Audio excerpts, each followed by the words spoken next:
Hey guys, Catherine here from Enchanted Invitations. Today I am going to be teaching you how to make one of these cute little fabric flowers, except that when we are done with ours, we are also going to have a button in the middle so it looks totally finished.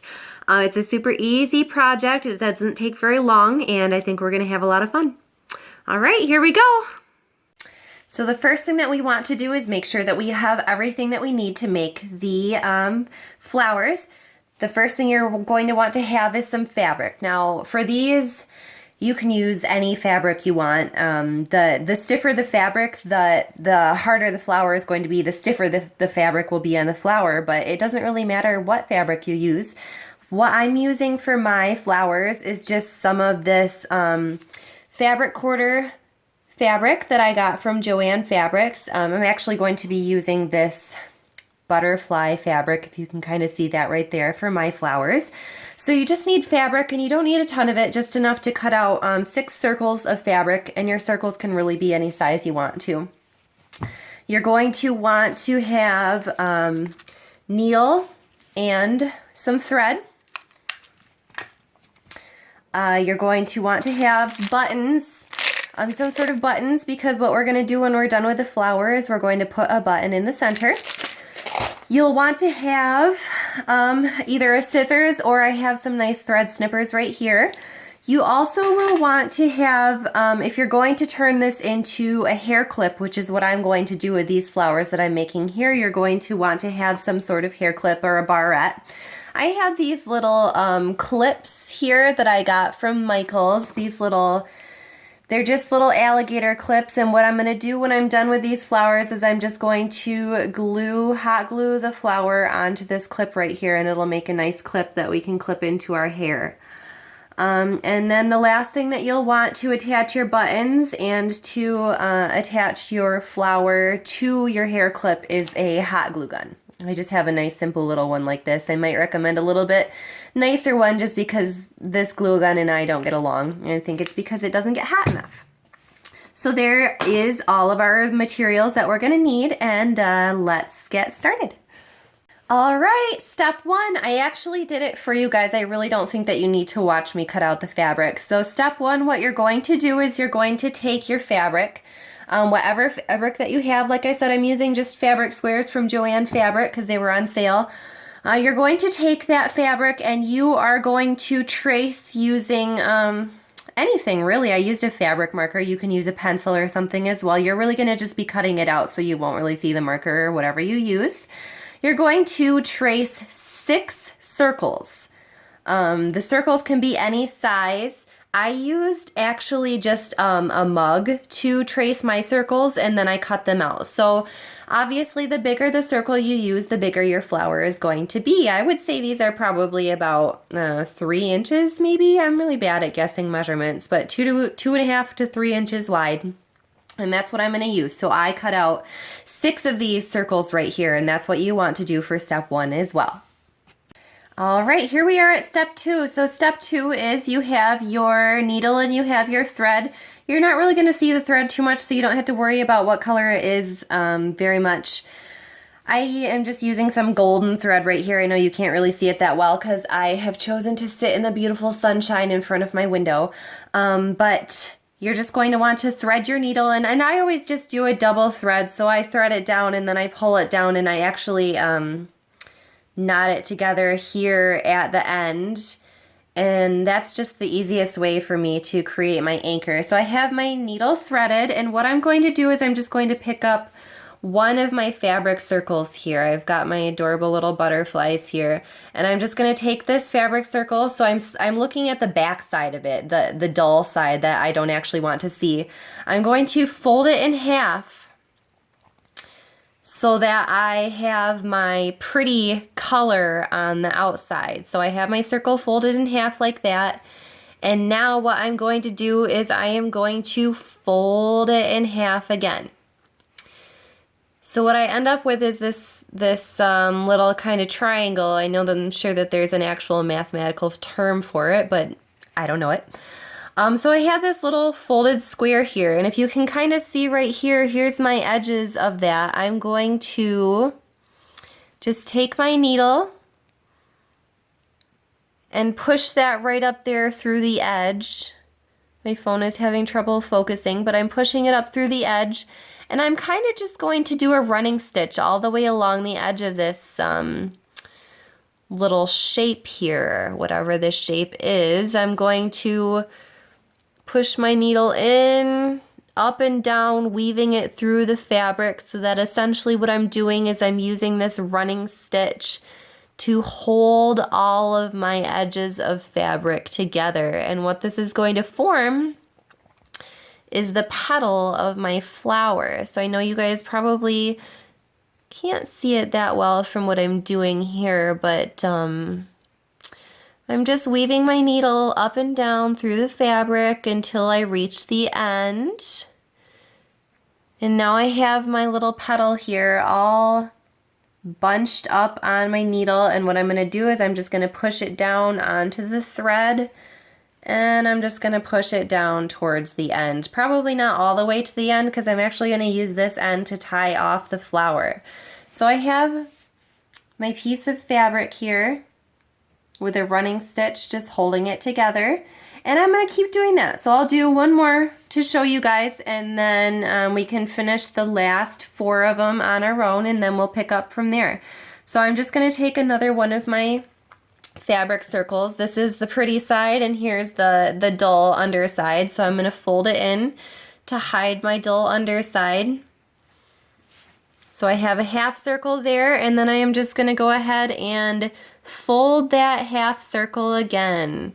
So now I have my little triangle like that, and I'm just going to take my needle and push it in on the edge right there, and I'm just going to do another running stitch all the way along the edge of this petal so that I'm holding all of the edges together with my running stitch.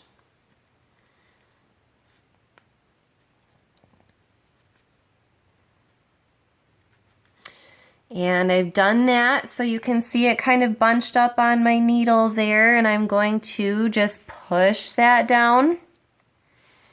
So now I have 2 of the petals, and you can kind of see where we're going with this. So I'm just going to go ahead and do the last 4, and then I'll let you guys do that on your side too, and then we'll revisit when I get those all done, and we can go to the next step. Thanks. All right, so I have all 6 of my petals sewn on to my flower here. Let's try moving you guys down there. Oh my gosh, that's so much better. All right, so I have all 6 of these petals sewn onto my flower here. So now what we need to do is we need to start bunching them up and pulling them tight so they turn into flowers. So I'm just kind of grabbing the ends here. I'm pushing down on the petals so that they're all bunching up. You can kind of see how they're starting to look like these petals here. And the next thing I'm going to do, what I usually do anyway, but you definitely don't have to do it this way, is I usually take my needle here on one end and I push it up through the petal on the other side to kind of hold my petals together. So I'm going to grab, whoops, where did it go? I'm going to grab on both ends here, and I'm just going to pull my flower together. And I see I have one petal down here that just wants to escape. So I'm grabbing, you can see the flower is starting to take form, and I'm just going to pull tight. I can rearrange those petals a little bit and fluff them out how I want to when it's done. But the thing that I'm trying to do right now is get everything bunched up nice and tight, so that the hole in the middle is small enough that I can glue my button on. So I'm getting this bunched up nice and tight, and I'm going to go ahead and try to tie it off now if I can grab this pesky little thread. So I have the thread pulled. You can see my flower is forming here. I've got a hold of both ends, and I don't want to pull too tight because I don't want it to break, but I definitely do want to make sure that those petals are bunched up as much as possible, because that's the look that I'm really going for. So I've got them bunched up pretty well, and I'm just tying knots now is all I'm doing. I made sure it was pulled nice and tight, and then I'm going to tie some knots. so that my flower stays in place. And that's why we left a little bit of thread at the end there instead of pushing those petals all the way down, because we wanted this extra space to just be able to use both ends of this thread to tie some knots. I think that it just has more security than if we pushed it all the way to the end and tried to rely on our anchor knot. You never know. The fabric could get pulled off of that. There's always the potential. So I'm going to go for one more knot here, and then I'm just going to grab my excess thread right here, and I'm going to grab my snippers right here, and I'm going to snip it off pretty close to the knots that I just made. And now you can see I have my flower, and what I'm just going to do, I like the look where you take your finger and you push each of the petals in so that my petals are all curving upwards. So that's what I just did to my flower there, and you can see it's looking pretty good so far.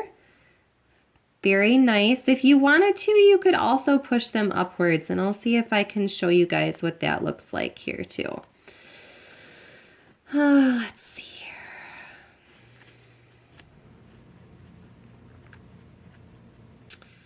All right, so this is what it would look like if you, I guess I could have just flipped it over really. If you push all your petals upwards, I just really like the flowers pointing up. So if you were to put it in your hair kind of like that, the flowers would point up and it would kind of look like a natural flower. So now that we have this step done, the next step is going to be to sew on our button, and that's what we'll do next. Hey guys, here we are to go ahead and finish up our flowers here. So I have two flowers that I ended up making here. You guys saw me make one and I made another. They're pretty similar. One is got a little bit different shaped petals than the other, and I think that's mostly just because of how tight I pulled the thread. And another word of warning here, when I tried to make my second one and I actually pulled the thread too hard and it snapped. So be careful how hard you do pull the thread when you're trying to pull these tight, because if the thread breaks, it's really disappointing. So I went ahead and I picked out the buttons that I want to go on my little flowers here. Just helps to have everything ready ahead of time. And then the last thing that you need to do before you're ready to finish these is just take a little piece of scrap fabric. I've got a little thing here, and what we need to do is, because this has a hole in the center and we need to glue a clip on the back, I'm actually going to go ahead and just hot glue this piece of fabric right onto the back there so that that hole is covered up. So that's the first thing that I'm going to do with these flowers right here. I have them. I have two little pieces of scrap fabric for each, and I think that the easiest way to do this, after much experimenting and burning my fingers, is just to actually put the glue around the back of the flower hole, so that way you're not trying to get a piece of fabric with the hot glue onto the flower and burning your fingers. So I can take my fabric right here and I just kind of stick it to that hot glue. And that really just cuts down on the incidence of burning your fingers, which nobody likes to do. So I have that piece of fabric glued on there. You can kind of see it's all set to go, and I'm going to do my other one real fast and then we'll do the buttons. And like I said, this hot glue gun and I just don't get along that well. I don't know if it's me, I don't know if it's the gun. Sometimes I think that it just doesn't get warm enough, but my husband thinks it's just me. Who knows? All right, I call it my dastardly glue gun because I like the word dastardly. Okay, so I have my second piece of fabric glued onto the back of my flower there. So we are all ready to do the buttons. So I'm flipping the flowers back over to the front sides of them, and I'm going to pick the button I want for each flower. So I wanted this button right here to go on this flower. And basically all I'm going to do is I'm going to take my hot glue gun and I'm just going to go around the hole on the outside right here in the top part, and I'm going to glue, put a line of glue, and then I'm just going to stick the button to it. It's pretty easy. And you just want to move fast because, as we all know, hot glue does dry pretty quickly. So try to try to keep your pace up and then just place that button right there on that glue.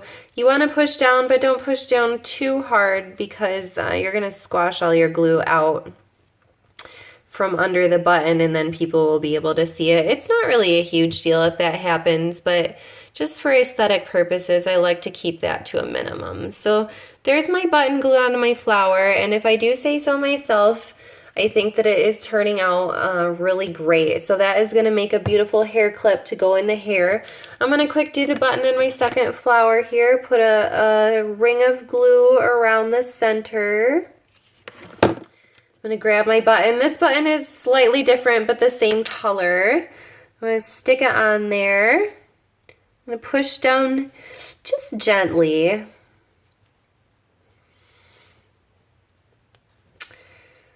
Alright, so now I have my button on this flower, and I think this is actually my favorite flower. It just turned out a little bit better, in my opinion. I mean, I just like the way that the petals are scrunched a little bit more. So our last step here is going to be to glue on our clips. So I have my little alligator clip here, if you can kind of see it, and sorry about the nail polish. I don't really keep up with that stuff. I don't know why I paint them in the first place, but I've got my clip, and all I'm going to do really is just put a line of hot glue on the clip here and take my flower. We glued that centerpiece on, and I'm just going to stick it to it in the middle, and voila, we're going to have a hair clip. So here I go, placing the glue, placing the flower. And on this one, you do kind of want to hold it down for a minute because you want to be really, really sure that this glue is going to stick to this fabric, because that's what's going to go into people's hair. So what I usually do is I press down on the button part and I just kind of hold that on for 10 or 15 seconds. I just holding. And then when I can kind of look at the back and see that the glue is starting to dry a little bit, it just gets a little bit cloudier or whiter when it starts to dry. Then that clip is done. So just pull off any extra little strings of glue you've got there. I've got my hair clip on the back, if you can see. It's really not on 100% straight, but that's okay because you can adjust it however you want in your hair. For example, I'm going to go ahead and put that in my hair right there, and if you guys can see that, turned out pretty cute. So that is all there is to it, guys, and if you want to see any more from me, go ahead and leave something in the comments. Otherwise, you can check out my Etsy shop at www.etsy.com/shop/enchanted imitations, and I hope to see you soon. Bye!